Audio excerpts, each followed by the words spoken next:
The history of fashion is marked by a handful of people that were true visionaries and could anticipate fashion trends. Iconic designers were able to perceive the vibes of their time and come up with a visual translation that mesmerized millions. Today, social media puts the role of fashion masterminds into perspective. Let's embark on a time travel journey and try to understand how things were operating in the past and what will be the future. Fashion designers became preeminent around mid-19th century. The first designer that pioneered the celebrity-like status was Charles Worth. He is also considered to be the father of couture. Worth revolutionized the shopping experience. He turned the traditional stores into exotic marketplaces, offering promotions and new designs every season. He also carefully crafted his own reputation as an artist and visionary rather than a business owner. But most importantly, he pioneered the image of the mystical designer who could look into the future and somehow see what customers want. The first few decades of the 20th century were a time of major cultural change. All the signs of an upcoming fashion revolution were out there. The launch of the feminist movement and the emergence of the middle class were central to the shift in trends. Women wanted a more relaxed look that supported their independence, influence, and freedom from corsets and social limitations alike. The fashion relay was passed over to Coco Chanel. She challenged the most conventional trends by prioritizing comfort, emphasizing the elegant simplicity, and by offering women a new source of understated confidence. She used her early experiences as seamstress and cafe performer to create designs that were practical, glamorous, and exquisite all at the same time. Chanel offered women a visual solution to their search of identity. In many ways, she was an artist, performing for the right audience at the right time. During the late 40s and 50s, the post-war market craved something more lavish and feminine. It was a perfect timing for Christian Dior to enter the fashion arena and bring back the belle-like silhouette. The 60s and the 70s were a time of hippie movement, sexual revolution, and new boost in feminist trends. That was a solid ground for Yves Saint Laurent, who created the bohemian, sensual, and on certain occasions, androgynous look. Ultimately, the accomplishment of the fashion designers was determined by their ability to sense the pulse of their time and find the right aesthetic equivalent. Their greatness can be determined by how well connected they are to the up-and-coming social vibe and how good they are at translating that vibe into a silhouette. Fashion is considered to be a risky business precisely because of its dimmed unpredictability. In fact, there is only one thing about fashion that is certain: it will keep on changing. Some of us are trying to catch up, others are playing it safe and stay true to a certain style, and only a few are visionaries. The iconic masterminds of the past relied on their intuition, perception, and sensibility, but will that always be the case? How is the mastermind changing in the light of the digital revolution? Let's engage in a thought experiment, and for that purpose, ask ourselves, what is fashion design? In essence, it's just a combination of proportion, cut, and choice of textile. Now let's assume for a second that there is an infinite combination of these three dimensions.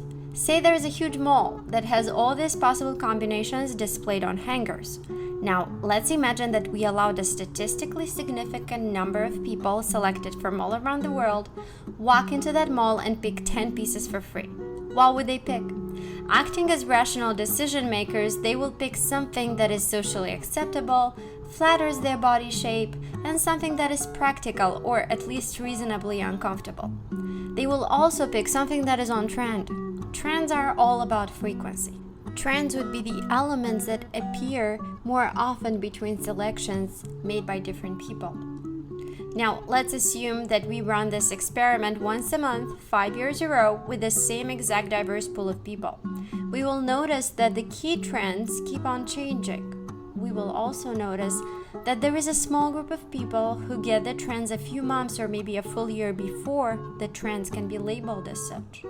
Observed individually at the time of their decision, these choices would look a bit bizarre, but as we go fast forward a few months, we end up discovering that these people were the true visionaries. Identifying them and getting their perspective early on might give brands time to organize the merchandising game and ultimately win it.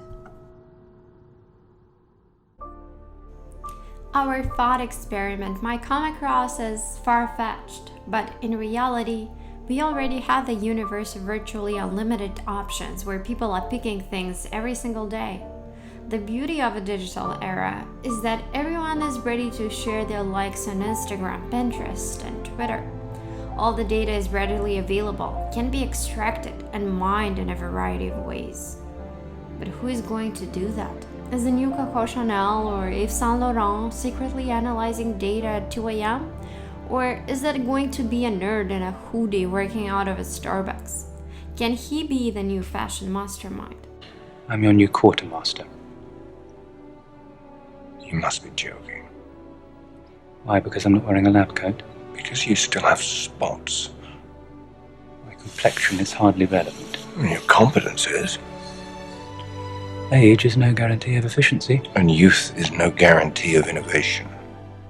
I'll hazard I can do more damage on my laptop sitting in my pajamas before my first cup of Earl Grey than you can do in a year in the field. Let's think about it. The classic fashion mastermind is engaged in two major phases of the creative process. First, it's perception, where moods and social vibes are being taken in, and creation, where conceptual ideas take shape and form. This is exactly what Yves Saint Laurent and the likes did. The nerd in the hoodie might or might not have fashion sense, but in many ways he is much more resourceful than the classic fashion mastermind. In essence, he can replace the crystal ball perception phase with an objective data analysis. In matters of hours, he can connect to millions of customers all around the world, extract millions of photos shared and pinned on social media, process them using an image recognition software, flag certain trends, track down patterns, and finally, forecast demand. The true downside of a classic mastermind is the need to be in one place at a time in order to have a good assessment of the environment. A classic mastermind cannot connect with many markets simultaneously. The guy in the hoodie, on the other hand, does not care about geography or social vibes or demographics. All he needs is data, and he will analyze the long tail down to the last customer. His output is more analytical than creative, but with the right pattern recognition algorithm, it will make the assortment of any fashion retailer an absolute hit. Today, there are some incredible fashion tech startups analyzing patterns. Select helps large retailers assess their optimal merchandising strategy to minimize stockout and the share of inventory that goes on sale. Trendalytics is now analyzing fashion trends using information from social media platforms.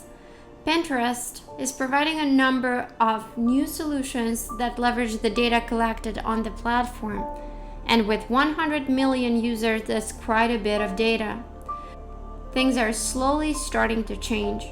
Fashion and big data might not be married just yet, but they are definitely engaged. Making bets in fashion might soon become a thing of the past, and this multi-billion-dollar industry would finally open the door to big data analytics.